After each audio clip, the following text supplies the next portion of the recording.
बहुजन विकास अघाड़ी के प्रत्याशी की खुली पोल, करोड़ों के फर्जीवाड़ा का मामला आया सामने। पीड़िता ने बताई उम्मीदवार विनोद पाटिल के काले कारनामे का सच।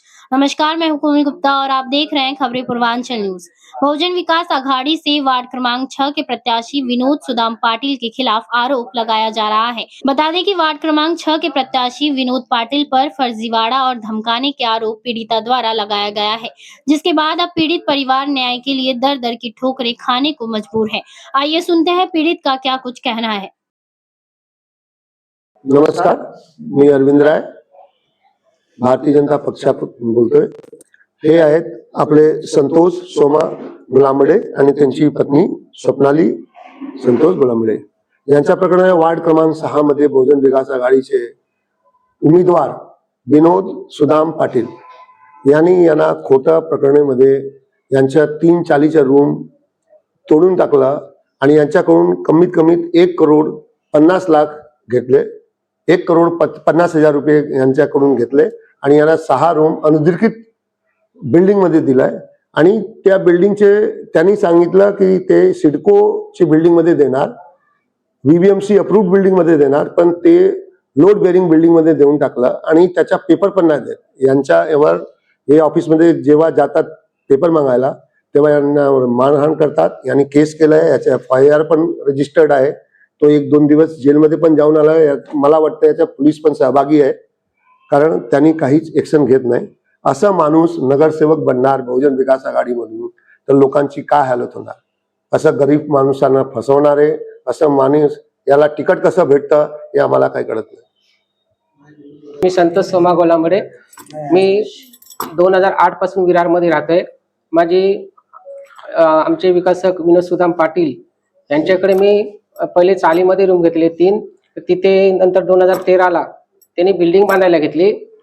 बिल्डिंग बांधत असताना तिथे हे बोलले की CM नगरमध्ये तिथे असे भरपूर अनधिकृत काम आहेत जे अनलोडिंग आहे, ते आता मी काय जास्त काही सांगू शकत नाही, तुम्ही जाऊन बघू शकता। तर तिथं ती अनलोडिंग असल्यामुळे मला बोलले की मी दुसऱ्या ठिकाणी तिथेच 1-2 किलोमीटर पुढे जवळच एक सिडको पाशी मी बांधते बिल्डिंग, तिथे तू घे। तर म्हटलं ठीक आहे, मी घेतले। तिथे सिडको पाशिंग वगैरे सांगितले, माझे 3 रूम होते आणि आणखी परत मी 3 रूम एक्स्ट्रा बुकिंग केल्या, कारण का सिडको पाशिंग आहे आणि पैसे पण थोडे थोडे करून मी त्यांना देणार होतो। तर हे असे पैसे थोडे थोडे करत असताना मी 1,08,00,000 असे त्यांना पैसे दिलेले आहेत। आता ते पैसे दिल्यानंतर मला माहिती पडलं की थोड्या दिवसानंतर की ही बिल्डिंग अनधिकृत आहे, इथे सगळं अनधिकृत कारभार आहे आणि चाल सिस्टम पूर्ण बिल्डिंग आहे, फ्लॅट सिस्टम पण नाही आहे। तर मी म्हटलं हे काय साहेब, बोलते जास्त बोलायचं नाही, तुला इथेच तुला गाडून टाकेल, ठेवणार नाही तुला जिवंत। आम्ही ऑफिस मध्ये गेलेलो, जिवंत बोलतो ठेवणार नाही, तू बोलतो हॉस्पिटल मध्ये खाट तयार ठेव, घाबरू नका। तुला पुढे जायचं तिकडे जा। आणि माझ्या मिस्टरांना तिथं ऑफिस मध्ये मारली त्यांनी, आणि ऑफिस मध्ये मला पानपडात मारझोड केली। मारली। विनोद सुदाम तर पाटील मी बोलली मारलं का म्हणून। विनोद सुदाम पाटीलनी मारझोड केली। परत आणखी मला दुसरी मी बिल्डिंग मध्ये जातो तिथून मला घरातून खेचलं बाहेर आणि रस्त्यावरती आणून मारलं, जाम मारले मला। आणि बोलले पोलीस स्टेशनला गेलो, पोलीस केस वगैरे केली। नंतर त्याच्यामध्ये त्या गुन्ह्यामध्ये ते 2 दिवस आतमध्ये पण होते जेलमध्ये। नंतर वसईला गेले सिव्हिल कोर्टामध्ये, तिथून मग त्यांनी जामीन घेतला आणि तिथपासून ते बाहेर आहेत। पण आता मला भीती वाटते, जर अशा माणसाला जर आपण नगरसेवक निवडून दिलं तर पुढच्या आमच्या गरीब माणसांचं काय होईल। बोला ताई, काय बोलत होता तुम्ही? माझ्या मिस्टरांना ऑफिस मध्ये मारली आणि मी तिथे होती, तर मी विचारलं त्यांना माझ्या मिस्टरांना का मारली, तर आम्ही कागदपत्र रूमचे मागायला आलोत ना, तर मारायचा काय संबंध येतोय। तर बोलतो चालते वा तिथून बिल्डिंग मधनं पण निघून जा म्हणून। राहायचं नाही ते अजिबात, विरारमध्ये राहायचं नाही तुला इथे, आम्ही तू दिसणार नाही इथे, असं आम्हाला धमकी द्यायला लागला।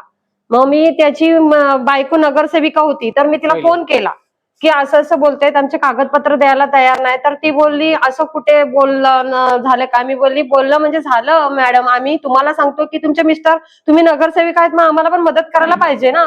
तर त्या पण बोलल्या असं काय नाही म्हणून, तर आणि आम्हाला परत बोलवले ऑफिसमध्ये, तेव्हा दमदाटी केली आणि बोलले जर 2 दिवसात खाली नाही रूम केली तर तू इथं दिसणार नाही।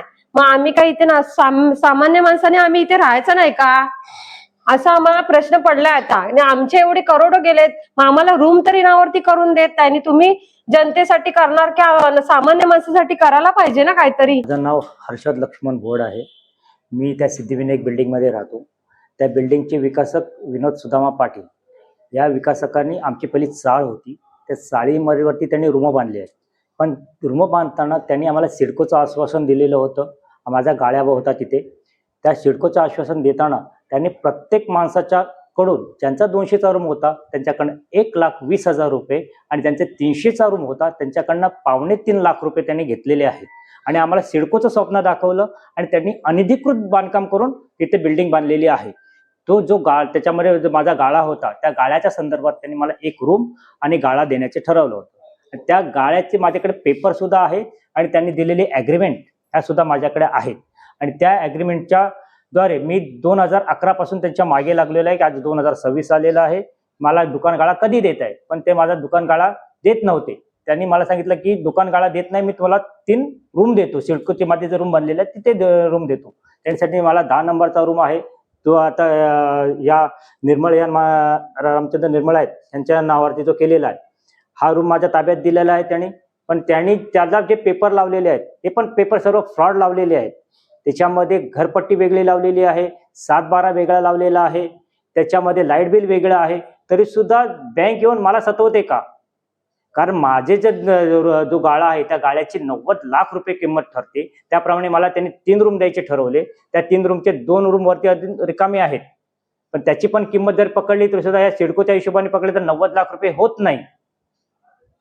आणि त्यांनी असं असताना त्यांनी आता निवडणूक चालू आहे. आज तहसीलदारांनी जी नोटीस पाठवली हे 29 तारखेला, ज्या वेळेला हे निवडणुकीचं जे माहोल चालू आहे त्यामुळे दंडाधिकाऱ्यांना पण तो अधिकार नाही की तुम्ही हे नोटीस पाठवण्याचा. त्या पिरियडमध्ये तुम्ही मतदानाच्या याच्यामध्ये व्यस्त आहात की विनोद पाटील याच्या सांगण्यावरून तुम्ही आमच्यावरती कारवाई करताय, असा विषय होतोय.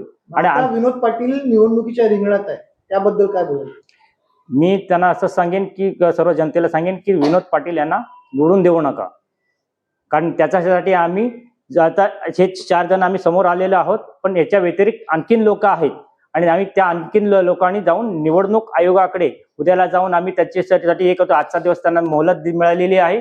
निवडणूक आयोगाकडे मी जाऊन बसतो आहे आणि निवडणूक आयोगाला जे त्यांनी अनधिकृत बांधकाम केलेले आहे, आम्हाला मारहाण केलेली आहे, त्याच्यावरचे सर्व जे आमचे जे पेपर आहेत किंवा त्यांनी एक घर 4 लोकांना कसे विकलेले आहेत ते सर्व पेपर आमच्याकडे आहेत.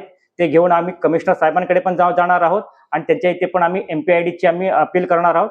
आणि त्यांना हा जो त्यांचा विषय आहे म्हणजे जो त्यांनी नगरसेवक बनवू नये यासाठी जो गोष्ट आम्ही ते करणार आहोत. तुमच्या प्रकरणामध्ये पोलीस ठाण्यात तक्रार दाखल झाली की नाही? माझ्या याच्या प्रकरणामध्ये पोलीस ठाण्यामध्ये तक्रार दाखल झालेली आहे. त्यामुळे स्वप्नील कदम हे तिथे होते आणि स्वप्नील कदमने इथे माझ्या केसमध्ये कुठल्याही प्रकारचं काम केलेलं नाहीये. त्याने प्रत्येक वेळेला त्यांच्याकडनं पैसे घेतले आणि ते विषय त्यांनी थंड करण्याचा प्रयत्न केला आणि आम्हाला दमदाटी करण्याचा प्रयत्न केला. आपको जो बैंक से 20 दिन की मोहलत मिली थी उसमें से 10 दिन तो खत्म हो चुके हैं. आप हाँ आगे मैडम, क्या? आगे हम इनका जो ये है विषय है, हम इसमें जाएंगे, सिडको ऑफिस में जाएंगे. हम सिडको ऑफिस में जाके उनमें तकरार दाखिल करेंगे कि ये जो आप ये लोग ये कर रहे, यानी कि अफरा तफरी कर रहे, इसका पेपर उसको लगा रहे हैं. यानी उन्होंने जो सिडको यानी ये जो पेपर लगाया है दस्त क्रमांक को जो हमने नगर रचना जो पेपर निकाले हैं उसमें जो पेपर में दिख रहा है वो हम लोग उनको सादर करेंगे और बोलेंगे कि ये सब झूठ है और ये इसके ऊपर आप कार्रवाई करो करके. इसीलिए इन्होंने कैलाश पाटिल के दरबार में आए हैं, यहाँ पे जहाँ पे न्याय का मंदिर है ये.